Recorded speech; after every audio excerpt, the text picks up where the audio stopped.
Mga kapuso, kailangan pa raw maghigpit ng sinturon dahil inaasahang tataas ang presyo ng bigas ng 2 hanggang 3 piso kada kilo. Yan ang tinutukan live ni Russell Simorio. Russell? Si Jay muling magpapasakit sa bulsa ng mga consumer. Itong inaasahan na taas presyo sa kada kilo ng bigas ayon yan sa Sinag at dahil pa rin ito sa walang tigil na pagtaas ng presyo ng produktong petrolyo. 35 pesos ang pinakamurang bigas sa isang rice retailing store sa Barangay Bunuan, Geset, Dagupan City. Pero hindi raw mabenta kasi mababa ang kalidad. Nasa 40 pesos ang Class A na bigas. Tumaas na raw ito ng 2 piso mula sa dating presyo na 38 pesos per kilo. Mataas man ang kuha ng mga negosyante sa mga rice trader kaya pinapatungan nila para kumita.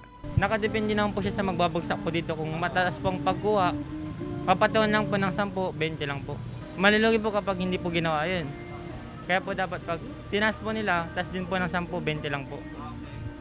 Pero ayon sa samang industriya ng agrikultura o Sinag, inaasahan na tataas pa ng 2 hanggang 3 piso ang kada kilo ng bigas sa merkado sa mga susunod na linggo.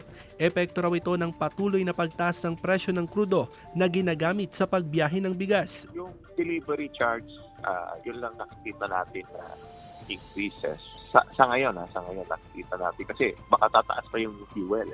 Diba? Depende dun sa pagtaas ng fuel. Yung delivery charge ang tataas. Sa ipinadalang mensahe ni Department of Agriculture Region 1 Director Nestor Duminden, sang-ayon daw siya sa pahayag ng Sinag hinggil sa pagtaas pa ng presyo ng bigas. Pero tiniyak ng DA na walang problema sa supply ng bigas sa rehiyon. Sa nakaambang taas presyo sa bigas, todo higpit na ng sinturon ng mga consumer, lalo na ang mga minimum wage earner. Siyempre, mahal ng bilihin, pati ang gasolina, butas talaga ang bulsa. Hindi na makaya hindi na mabudget. Si Jay nasa 47 hanggang nasa 45 hanggang 47 pesos ang kada kilo ng magandang klase ng bigas sa mga pamilihan. Ayon sa mga rice retailer, inaangkat nila sa bayan ng mga taram at sa mga probinsya ng Nueva Ecija at Cagayan ng ilan sa supply ng bigas kaya napapagasto sa mga trader pagdating sa delivery cost dahil nga sa mataas na presyo ng krudo. At nauna nang sinabi ng Department of Agriculture na sa kabila ng patuloy na pagtaas ng presyo ng bigas, nananatili itong matatag na supply. Actually, tuloy-tuloy yung pagdating or yung ibinabagsak na supply ng bigas sa mga pamilihan mula sa mga top rice producing province. Ayon sa mga tendera, ramdam din nila ngayon ang pagtaas ng demand ng bigas sa mga pamilihan dahil nga tapos na ito nga harvest season ng mga magsasaka at posibleng kakaunti na yung hawak o yung nakaimbak na bigas ng mga magsasaka.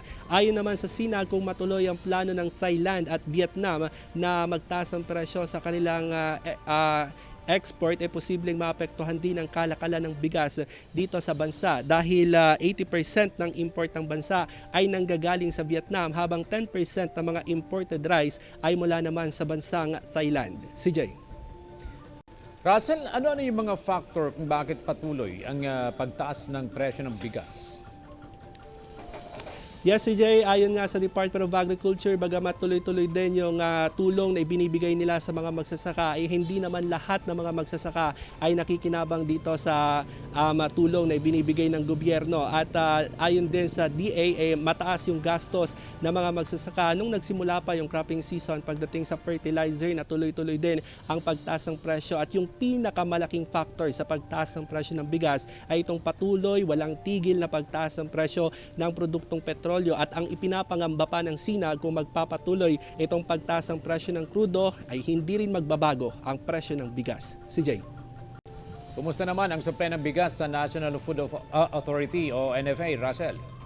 Yes, Jay, naitanong natin yan kanina sa pamunuan ng National Food Authority. Sabi nila nasa 250,000 bags ng bigas ang nakaimbak ngayon sa mga bodega ng National Food Authority Region 1 sa San Fernando City, La Union. Pero bagamat tuloy-tuloy itong kanilang palay procurement ay medyo kakaunti yung kanilang nabibiling palay dahil tapos na nga yung harvest season. Pero ayon sa NFA, yung mga nakaimbak na bigas sa mga bodega na mahigit o halos 4 na buwan nang nakaimbak dyan, ay inilalabas na nila, ibinebenta na nila sa labas nga para nga makakuha pa sila o makalikom pa sila ng pondo para naman sa inaasahang palay procurement sa buwan ng Setyembre hanggang Nobyembre dahil inaasahan na naman dyan yung harvest season ng mga magsasaka. CJ. Maraming salamat, Russell Simorio.